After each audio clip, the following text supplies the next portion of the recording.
Christ se présente lui-même à l'église de Pergame, Apocalypse 2:12, comme celui qui a l'épée aiguë à deux tranchants.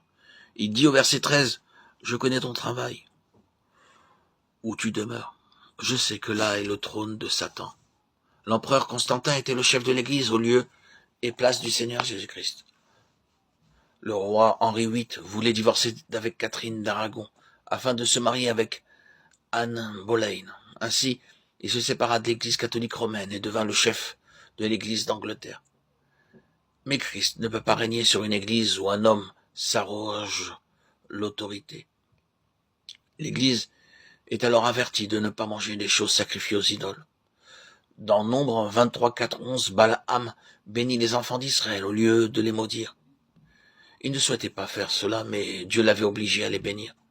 Plus loin, dans Nombre 25, 1, Balaam donna un mauvais conseil.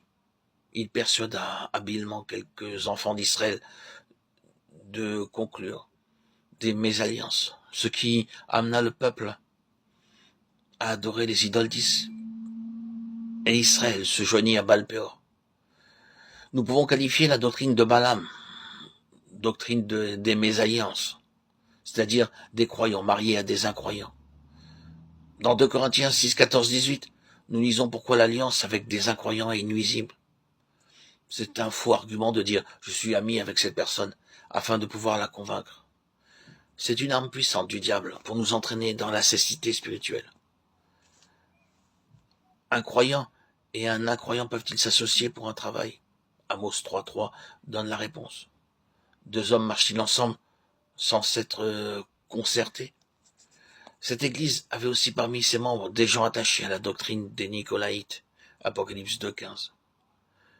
Le peuple adorait le prédicateur qui pouvait attirer des foules, ce que Dieu haïssait.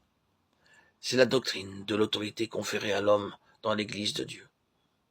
Les anglicans adorent même l'évêque et se prosternent devant lui. Parce qu'il porte de longues robes, le peuple adore le prêtre et lui embrasse les pieds. Cependant, Dieu dit dans Apocalypse 2.16 qu'il combattra avec l'épée de sa bouche contre de telles choses. Cette épée est la parole de Dieu, et la parole de Dieu doit être honorée. Nous devons nous prosterner, nous agenouiller dans la prière uniquement devant le Seigneur Jésus-Christ. Dans Philippiens 2.10, nous lisons que tout genou fléchira devant lui. Et dans Éphésiens 3.14, l'apôtre dit « Je fléchis les genoux devant le Père de notre Seigneur, Jésus-Christ ».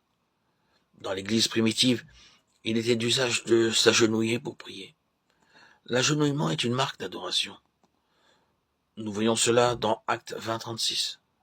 Lorsque l'apôtre s'agenouilla et pria avec les anciens de l'église d'Éphèse, et encore dans Actes 21.5 à Tyr, l'apôtre s'agenouilla sur le rivage avec les hommes, les femmes, les enfants, et pria. Dans Actes 7.60, Étienne s'agenouilla et pria, alors qu'on le lapidait. Dans Actes 9.40, Pierre s'agenouilla et pria devant le corps de Tabitha. Les croyants actuels s'assoient et prient, cela porte les ténèbres.